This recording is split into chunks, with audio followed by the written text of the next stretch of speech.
This is Canada Reads American Style, featuring two friends who love Canada Reads and Canadian literature.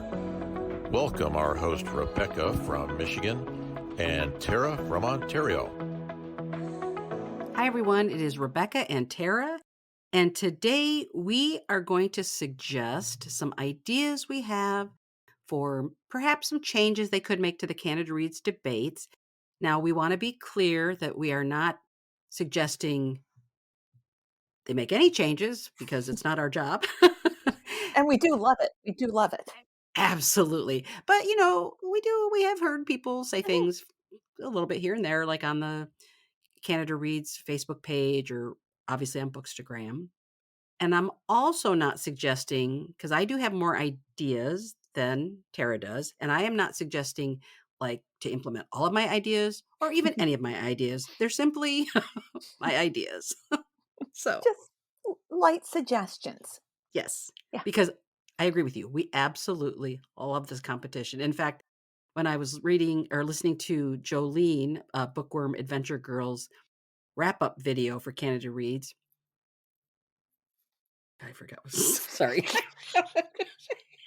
Hold on. What was I going to say? I think you should leave this part in. Yeah. Oh man. You were talking about Jolene, I her know. wrap What up. was it? I know. What did she say Um, on the I don't know. Okay, I have to start over.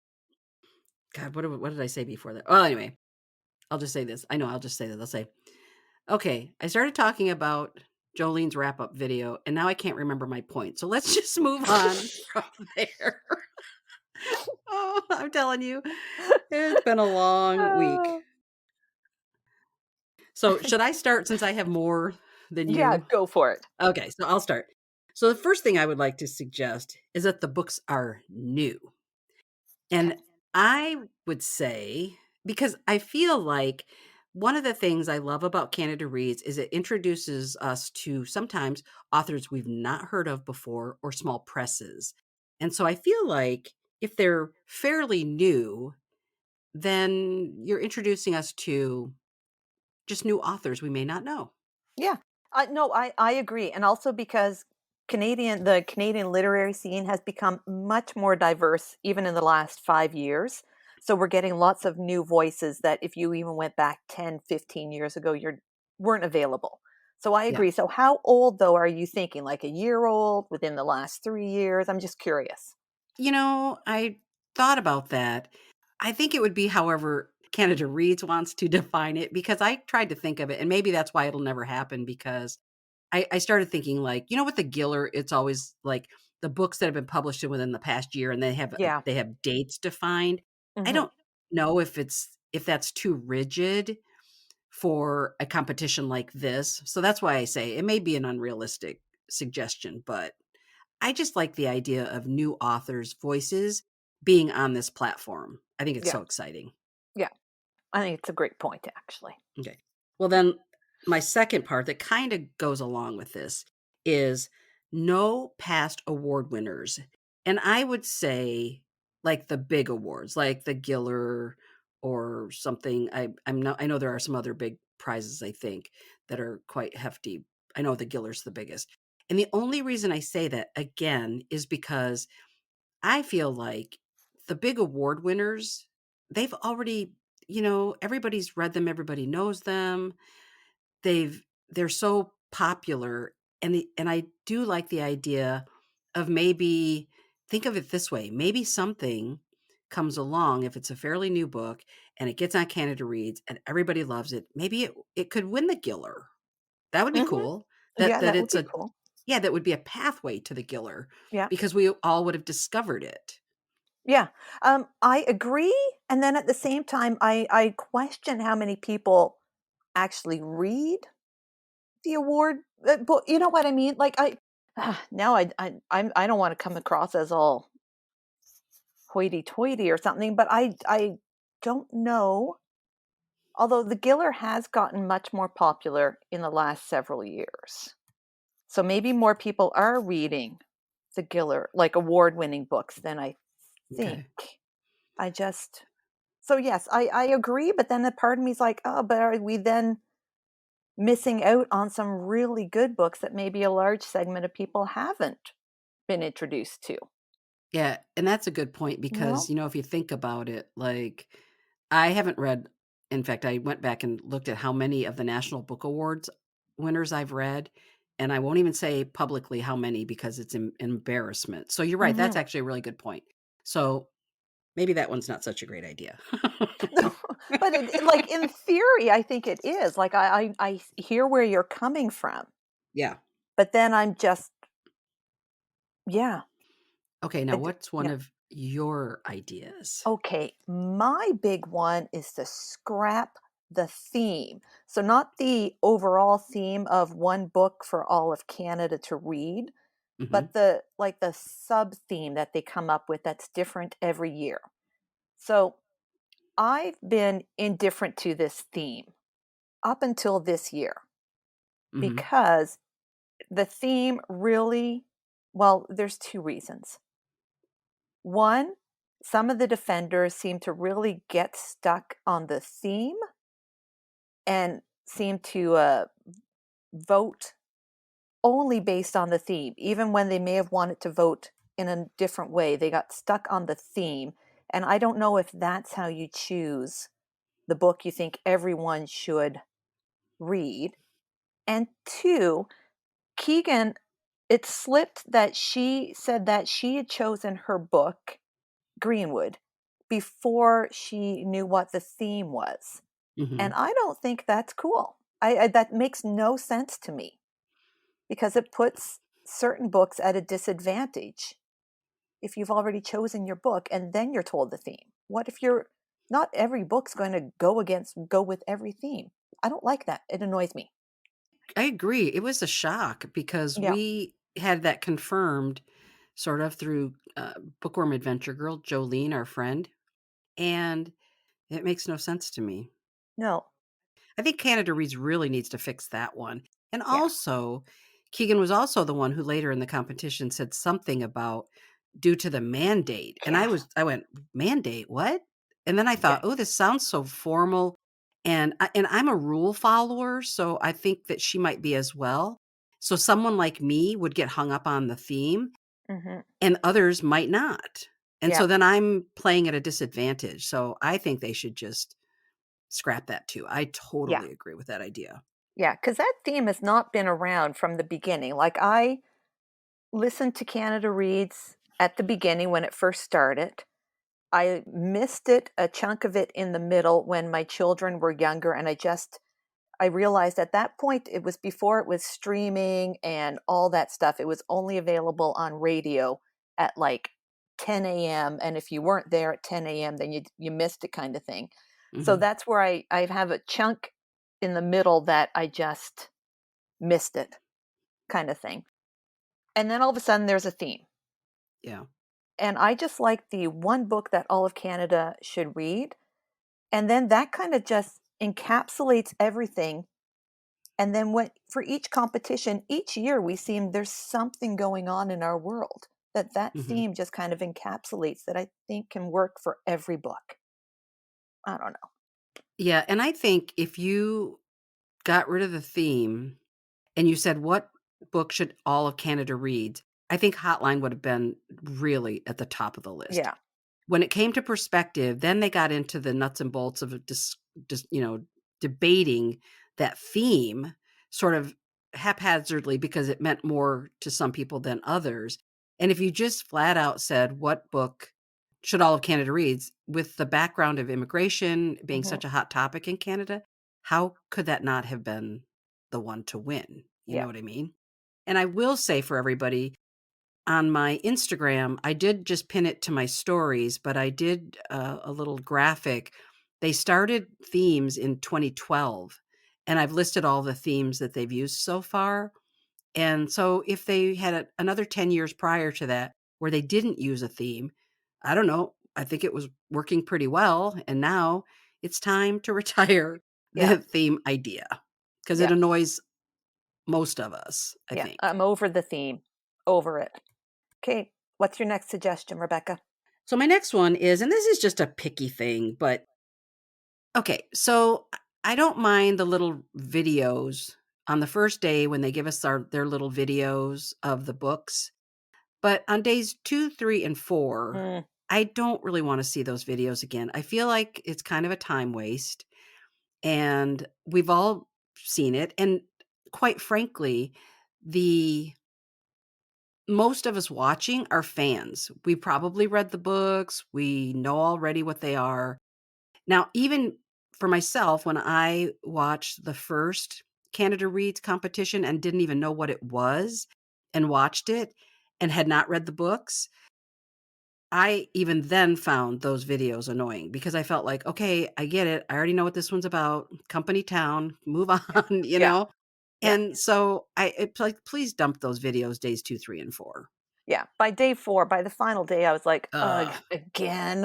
I'm I like, know. "Ugh," and which is too bad because they're beautiful little shorts that they They do, are. and I was just like, "Ah, I completely agree. I really think they're beautifully done. I look forward to them, actually. I think they're very creative, but I don't wanna see it 4 times. no." It loses its punch. Um, my other big one is I would like to see it 5 days as opposed to 4. Yes. And I think, Agree. yeah, we both agree on this one. Day 1, no book is out. It's just a strict debate. Mhm. Everyone gets to, like, present their book, and it just not even a debate, a conversation, like, just day 1, that's it. Day 2, all 5 books are still there, then you start voting, right? That would still end up with on day 4 the 2 books, right? Yeah. Yeah, Absolutely. yeah. Yeah, and I'll give you 2 really perfect examples of why that would make sense to not have anybody get voted off the first week or first day. Okay. Suzanne Simard and also Tasneem Geedy. Both of them were a little weak on opening day, Mhm. but then made some great comments and really great analyses and, observations and contributed so well to the rest of the show, and I feel like and Suzanne was from last year, so Yeah. I just feel like, nerves take over. They just need to get into a rhythm of the way it works and everything, and especially too because a number of people we've interviewed that have been defenders have said they weren't big Canada Reads watchers. So they may not I mean, yeah, they'll go back and watch a few videos, but they haven't immersed themselves in it the way most of us have. So they need that extra time to figure out how it all works. Yes, and even if you remove that threat of having your book voted off on the first day, you're a little more relaxed that first day too. Like you'll have Yep. nerves and jitter from being there, but at least you know you're not going to feel like you did a disservice to your book and like you lost it on the first day. You still get a chance to put the book out there. Yeah, because even Tasneem at the end of the vote, she even kinda went, "Oh, wow." She goes, "Not I" she goes, like, nobody else voted against a different book." Like, she got Mhm. all 4 votes, and Yeah. I felt really bad for her. Yeah. Okay, my next one, and this might, again, be just a picky thing, and maybe I'm too rigid, so, again, Canada Reads, you don't have to listen to what I'm saying, but I'm gonna throw it out there anyway. I like because I think this happened a couple times or maybe a couple days where the opening statement that people got to make and the closing statement was why they were defending their book.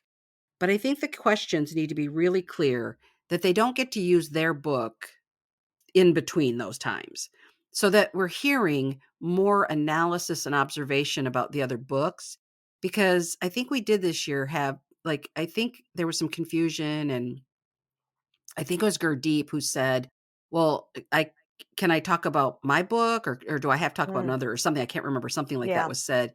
And I think Allie said like, "Oh yeah, you can talk about whatever." And I thought, "Wait a minute. We've already heard them all. They do their 30-second pitch or their 1-minute pitch and then, blah blah blah." And I just feel like I want to hear more and it doesn't even have to be criticism because I think Michael showed this year really well how you can really love the other books and say great things about them, but he still obviously was championing his book, and I like that. So I wouldn't mind hearing them say maybe what they really liked. And then the criticisms don't have to be so, personal, like some of them have been. Yeah. If that makes sense what I'm saying. Yeah. Yeah. Well, then you're getting an opportunity to have more of a conversation than Mhm. them always feeling like they're defending their book, Mhm. right? They can look at other books, and it forces them to address other books as well. Yeah. All right, what's your next one? Mine also, this is just could not happen and it will be fine, but this is just I would like them to release the long list before Christmas instead of like after Christmas. Release it before Christmas so that more of us have more time to really delve into that long list and read it before they announce the short list, because a week, that's not enough time given to the all the books that are put on that long list. That's not enough time given to those that don't make the short list, to really shine. Yeah. Yeah. And for gift giving, just for people to use as like a suggestions for gift giving. It'd be just nice to have it before Christmas. I 100% agree, because if the goal here is to get Canadians reading more and that long list comes out, we get all excited. But like you say, it's then shortly after that, you just kind of have to wait a little bit of time and then you've Yep. got your five. And Yep. then I hate to say it, but for me, because my reading lists are so long, as soon as that short list gets announced, I sort of forget about the long list, which is Hmm. terrible because there are Yeah. wonderful books on that long list. So I agree. Give it to us before the holidays. Let us sell more books and Yeah. make publishing in Canada even better than it is, for us to be excited about it. I completely agree with that. So, Yeah. and weren't you the one telling me that it used to be that way, that it used to come out? Somebody told me it used to come out before Christmas. I don't know. It could have been me, Rebecca, and I totally don't remember. Yeah. I don't. Yeah. We'd have to go back and look. That'd be interesting to look, Yeah. because I would love to know what changed that makes it so not important to do it before Christmas. The biggest year, biggest season of the year for gift giving, for Yeah. all of us to play in that whole arena of, "Ooh, that's a book I want," or putting things on your list. And anyway, so Yeah. I think they have to explain themselves on that one. And I remember someone, I feel like another listener was telling us who's really into libraries, into the library services, but I Mhm. don't think it was Sarah, but maybe it was, that they don't give, or maybe we saw it somewhere on Instagram and you pointed it out to me, that they don't give libraries any pre-notice either, so that the libraries can't actually order in extra books, like extra copies, in order to help with the wait list. Right? Do you remember that?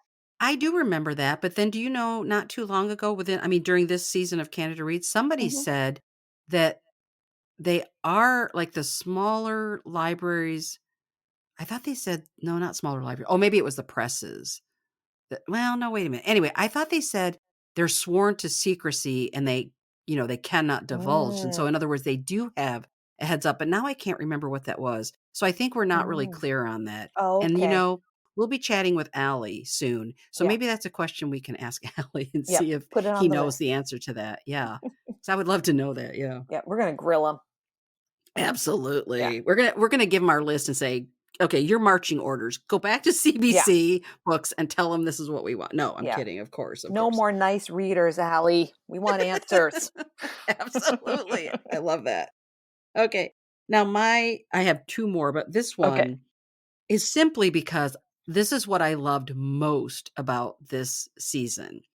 I said, "On the last day, only the defenders can Mm. speak, and that the other 3 are listening, because we know I still believe that Tasneem changed her opinion on the last day. I just feel Yep. like she was gonna vote ducks off, and I think if those 3 are really listening and listening to that debate back and forth, that gives them the prime opportunity to really make that decision of who they want to vote off, Yep. and I think that. And maybe it's just the nature of how great the debaters were, because Michael and Matea, they were just so brilliant. Yeah. I agree. Now, would they be able to ask questions? I agree that the focus should be totally on the two defenders whose books are left. Can the other defenders ask questions if they're like, if they have a certain issue with one book? Can they put that forward? Yeah. And here's why because remember, and you even commented on this too about how Allie was so great that he kind of stepped out of it and let them kind of go, and that Michael and Matea actually asked each other a question. So I Mhm. think that, yeah, the three should be able to throw in their questions as well. Okay. I just don't really need to hear more opinion about it only on the fourth day. I think up until that, I'm fine. But I just thought this year that I just sat back and thought, this is the most amazing discussion back and forth Mhm. of these two books. And I don't know, it was just it was definitely for me the highlight of this year, Yeah. of just those two talking. Yeah, I Yeah. loved it. I agree. Now, do you have anything else on your list? I don't think so. I think those were my 3 main ones. Okay. Yeah. What about you? I have my last one. Okay, let's Now, hear it. this one will be very controversial. I'm not Mm. even saying that I think 99% of the people listening will say, "Oh, hell no." But I'm gonna throw it out there anyway because I'm not even convinced it's a good idea, but I'm throwing it out Okay, anyway. now So I gotta hear it. Let's hear it. I think you and I talked about this. Yeah. Okay. In fact, the idea might have started with you, something you said. I can't remember, Oh, but shit. Oh, sorry. so, hey, that's why we put no, that's why we put on here that we're explicit or whatever that is, right? Adult content. Okay, and just why I'm like, "Oh my gosh, what am I responsible for?" Okay, let's do it. Okay. The idea that again, these are people who are not professional Mm, reviewers. They go in there, they clearly and maybe this year they did look more nervous than they have in previous years, recent years that I've been watching. And so I feel for them. And so would it be better if it were a taped show versus a live show? Not necessarily that they're going to edit stuff out. I'm not expecting them to do that. But let's think about this. You and I do a taped show. yeah. We tape it, I do some editing, we put it up, and we're happy. Mhm. If you and I were to just do a live show, God knows what I would say. You know what I Yeah, mean? Like, I yeah. think because then, you've got a camera on you, you've got to create some content. You could say something you regret. And that's what we Mhm. always tell too. We tell people when we interview them, we always say, by the way, if you say something that you really think afterwards, damn it, I wish I hadn't said that. Hey, I can edit that out. And I will tell you right now, I've had authors ask me to take something out, not, something it doesn't matter what it was. It Yeah. was important to them. They realized later, "Oh, I shouldn't have said that." Or I've actually edited things out because I felt like, "Wow, that was a really personal comment they made." And then I go back and let them know that I go, "Hey, I did some light editing." And I've had them thank me for it. Because when you are live, oh my gosh, Yeah. you can say something that you deeply regret and that isn't representative of who you are. So I don't know. Would a taped show help them be less nervous? Is my point. Yeah. Yeah. Okay, yes, I do remember us discussing this. Yeah. Yeah, because it is a lot of pressure, right? Like, to be there and to know that you can't make a mistake, Hmm. but yet we're all human. We all make mistakes daily, hourly sometimes. That's a Yeah. lot of pressure. And I think too, in the past, it probably didn't matter, but social media has changed that Yeah. game. Yeah. And some people love drama. Some people love to stir it up and make it the story at the end of the day. And then some of us, like myself, I don't like drama and it makes me feel bad for the person because again, I think it's hard to go live. Mhm.